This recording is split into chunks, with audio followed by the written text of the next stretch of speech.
амоними, синоними и антоними. Дорогие слушатели, тема нашей сегодняшней лекции – амоними, синонимы и антонимы в русском языке. Амонимами называются слова, звучащие одинаково, но имеющие ничего общего в значении. Амонимы мы можем делить на три основные типа – омофоны, омографы и, собственно, амонимы. Почему же появляются амонимы? Амонимы могут быть результатом фонетических и грамматических закономерностей любого языка, но причиной образования амонимов может быть и ряд других процессов. Например, когда иноязычное и русское слово совпали в своем звучании. Нота – музыкальный знак из латинского слова. Нота – дипломатическое обращение одного правительства к другому, тоже из латинского языка. Когда амонимы появились в результате случайного звукового совпадения слов, разных по своему звучанию и происхождению. Лама тибетская, блама – буддийский монах. В русском языке много амонимов возникло на родной почве в ходе его исторического развития.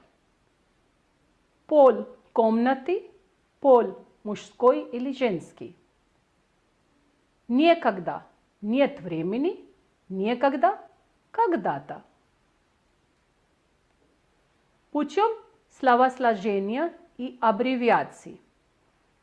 ОТК – отдел технического контроля, ОТК – общественный товарищеский контроль.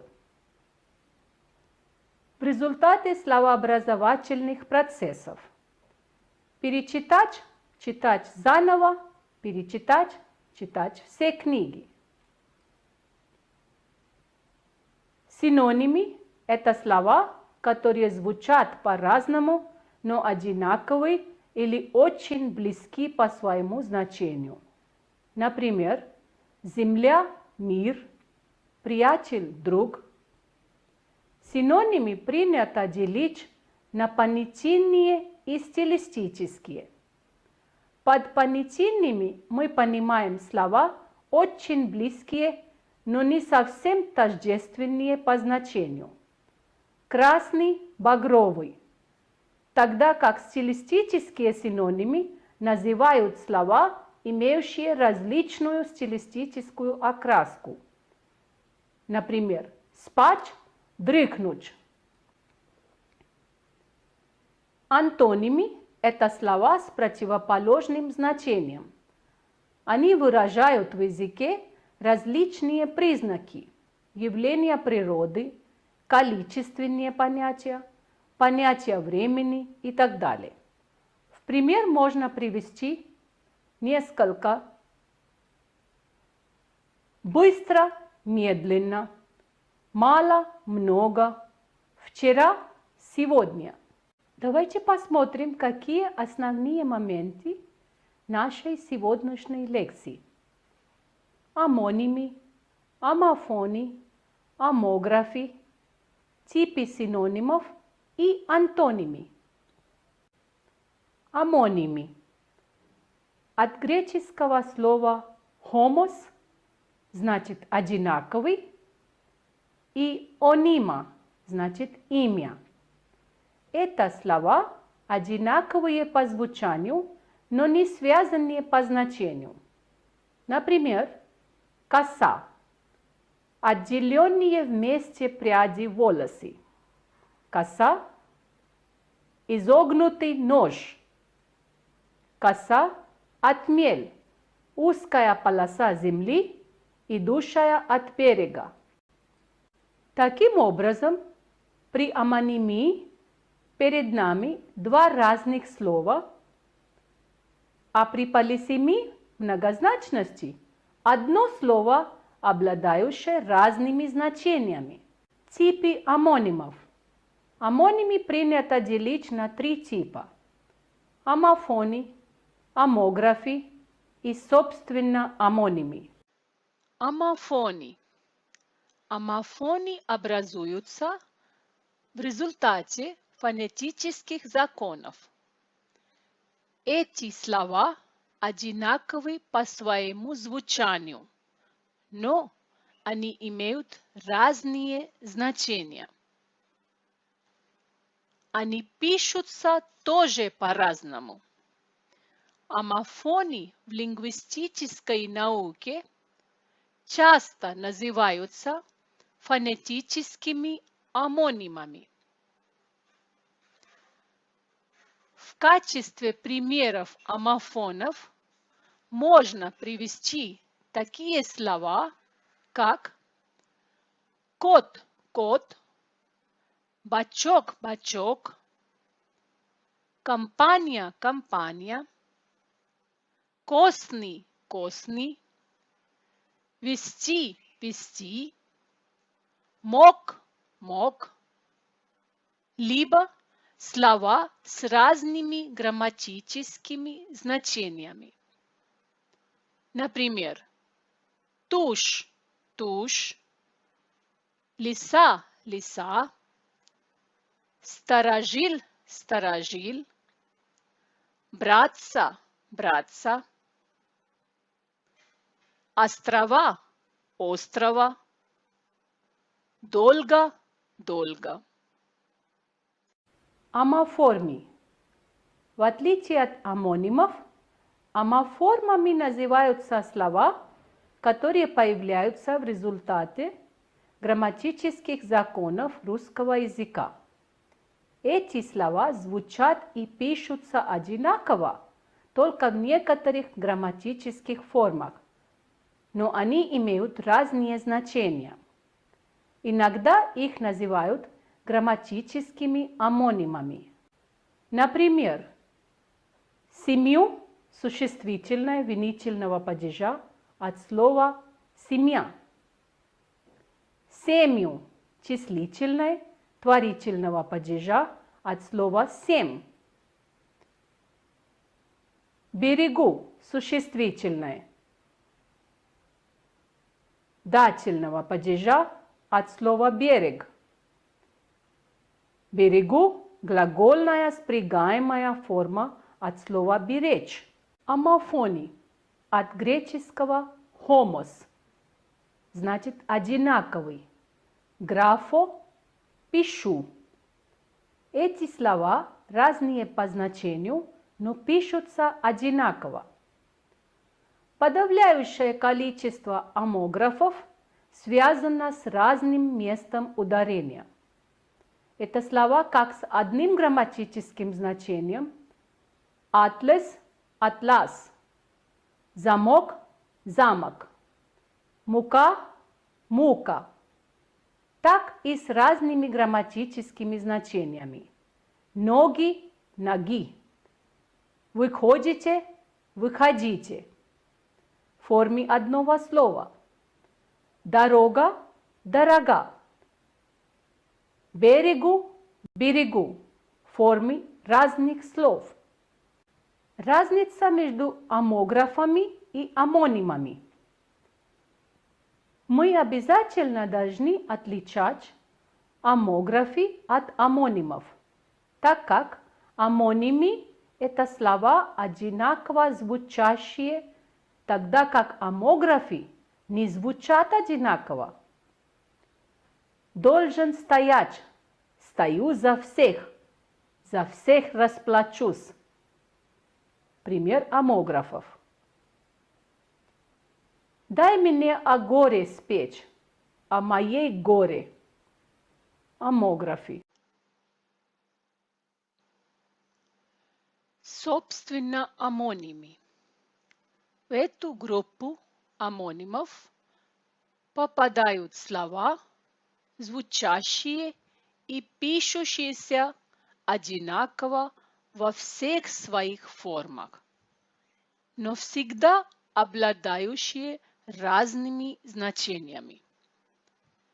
Для лексикологии именно этот тип амонимов представляет большой интерес, так как их звуковое совпадение не бывает следствием фонетических или грамматических закономерностей языка. Их часто называют и лексическими амонимами. Деление лексических амонимов. Лексические амонимы можно делить на полные и неполные амонимы. У полных лексических амонимов совпадают все грамматические формы. Например, деление лексических амонимов. Вешать первое – делать висящим, вешать второе – взвешивать. Неполные или частные лексические амонимы имеют разные грамматические формы. Например, лук – оружие, лук – растение. Мир – вселенная, мир – покой. Как видно, у этих слов форма единственного числа одинаковая, но множественное число есть только у первых слов этих пар. Примеры лексических амонимов. Давайте приведем несколько примеров. Дача. Порция, выдаваемая в один прием. Дача. Загородный дом. Дача. Участок земли под лесом. Другое слово – мат. Поражение в шахматной игре. Мат. Очень громко. Кричать благим матом. Слово «штоф» – старая русская мера водки. Штоф – тяжелая шелковая или шерстяная ткань, предназначенная для обивки мебели, стен и так далее. Причины возникновения амонимов. Амонимы могут появляться, когда иноязычное и русское слово совпали в своем звучании. Например, нота – музыкальный знак из латинского языка, нота – дипломатическое обращение одного правительства к другому, тоже из латинского языка. Причины возникновения амонимов. Когда амонимы появились в результате случайного звукового совпадения слов, разных по своему звучанию и происхождению.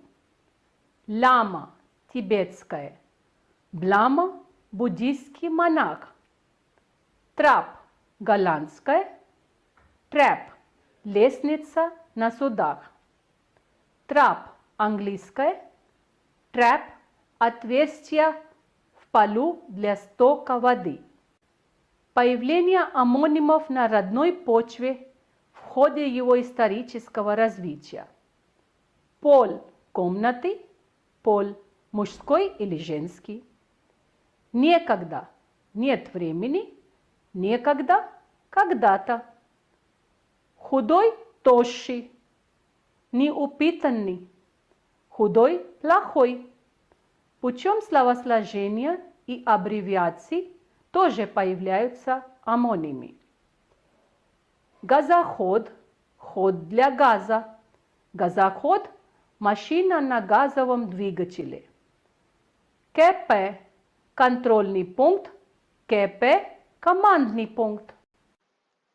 Причины возникновения амонимов. В результате словообразовательных процессов перечитать, читать заново, перечитать, читать все книги. Критический, содержащий критику. Критически, находящийся в состоянии кризиса. Когда два значения многозначного слова расходятся по смыслу так далеко, что они становятся разными словами, которые утратили семантическую связь. Взрывать мосты, разрушать, взрывать землю, разрыть сверху, тушить пожар, гасить, тушить мясо значит варить в закрытой посуде. Кроме вышеперечисленных случаев, омонимы также употребляются в художественной литературе в каламбурах. Каламбур – это игра слов, основанная на неожиданном столкновении двух омонимов. А что ж делает супруга? Одна в отсутствии супруга. Пушкин. Паронимы. Крайне необходимо отличать омонимов от паронимов. Паронимами называются слова, близкие по звучанию, родственные по корню, но пишущие по-разному и разные по смыслу. Как правило, их относят к одной части речи, и они не имеют ничего общего в значении. Скрытый, тайный, не обнаруживающийся явно. Скрытый, избегающий откровенности. Экономия – бережливость при расходовании чего-нибудь. Экономика – дисциплина, изучающая хозяйственную деятельность. Синонимы. Синонимы – это слова, разные по звучанию, но одинаковые или близкие по значению. Явление синонимов противопоставляется ранее обговоренному нами явлению омонимов. Это значит, язык способен называть одни и те же явления, предметы, вещи разными словами. Например, высокомерие – высокомерность, надменность – гордость, земля – мир, свет, земной шар, наша планета, смерть, кончина, вечный покой. Отличия в синонимах. Так как синонимы называют одно и то же понятие по-разному и характеризуют один и тот же предмет с разных позиций, синонимы нельзя назвать абсолютно идентичными словами. Отличие в синонимах выражается. Синонимы отличаются по их лексическим значениям. Данный вид синонимов обычно выражает близкие, похожие, но не идентичные предметы и явления. Например, увлечение – страсть, идти – шагать, смотреть – глядеть, бежать – нестись, приятель – друг, сердиться – злиться. Слова с эмоциональной, экспрессивной окраской. Нейтральные и межстилевые. Крикнуть, гаркнуть, вякнуть. Лицо, рожа, мурло, рыло. грубые, просторечные. Их принадлежностью к определенному стилю речи. Например, одежда нейтральная, гардероб разговорная, туалет, убранство книжное, тряпки грубое, разговорное. Слово есть нейтральное, кушать вежливое, жрать, лапать, трескать, грубое, просторечное. Лицо нейтральное, морда грубая, мордашка разговорная, физиономия грубая, просторечная.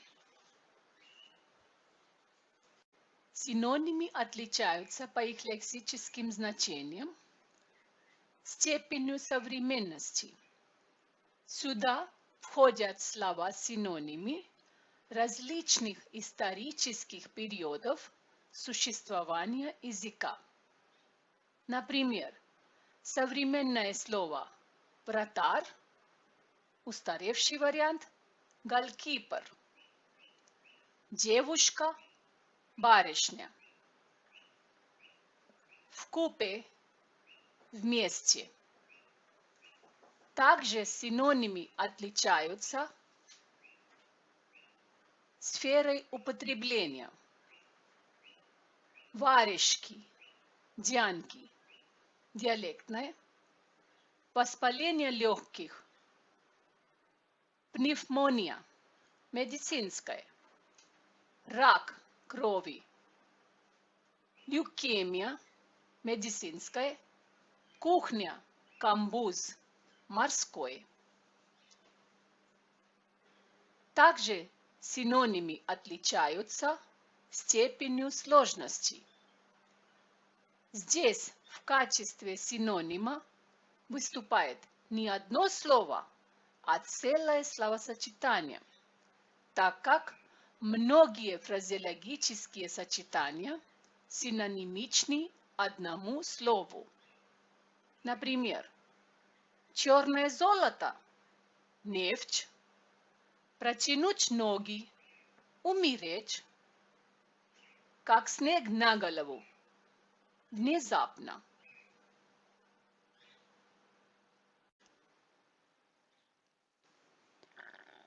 Абсолютные синонимы. Несмотря на вышеуказанные отличия между синонимами, бывают и синонимы, которые ничем не отличаются друг от друга, ни значением, ни своим контекстом. Таких синонимов принято называть абсолютными синонимами или лексическими дублетами. Например, 12 – дюжина, столетие – век, отчизна – отечество, назывная – номинативная. Обычно они существуют в языке временно. Часто эти синонимы существуют как параллельные научные термины. Орфография, правописание, фрикативный, щелевой, приставка, префикс. Синонимический ряд – это ряд слов одной и той же части речи и или устойчивых словосочетаний, имеющих полностью или частично совпадающие значения. В каждом синонимическом ряду имеется основное или стержневое слово, которое принято называть доминантой. Обычно доминантой бывает стилистически нейтральное слово, наиболее четко передающее общее значение всех слов синонимического ряда. Например, в синонимическом ряду есть, кушать, лапать, жрать. Доминантой является слово «есть», так как именно оно наиболее употребительное, стилистически нейтральное, не имеет дополнительных оттенков и передает только основное значение. Типы синонимов. В зависимости от смысловых и стилистических различий синонимы можно делить на семантические синонимы и стилистические синонимы. Семантические или понятийные синонимы. Их также называют идеографическими. Это слова, различающиеся оттенками в значениях. Это слова очень близкие, но не совсем тождественные по значению. Например, молодость, юность. Красный, багровый. Красный густого темного оттенка. Бросить, швырнуть. Бросать с раздражением или небрежно.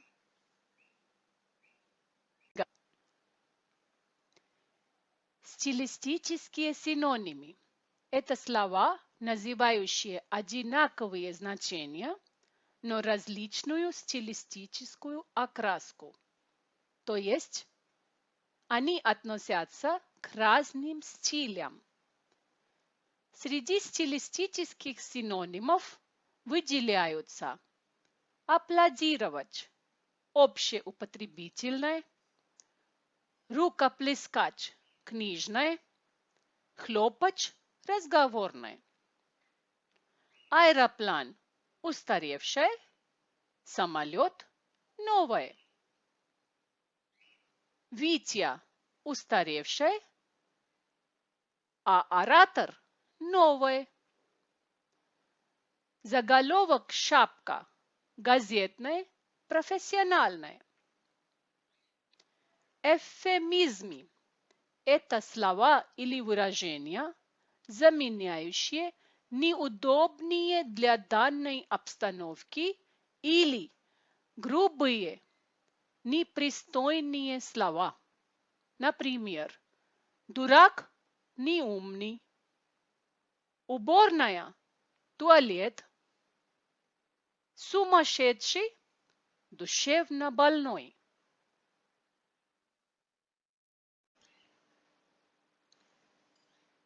Антонимы.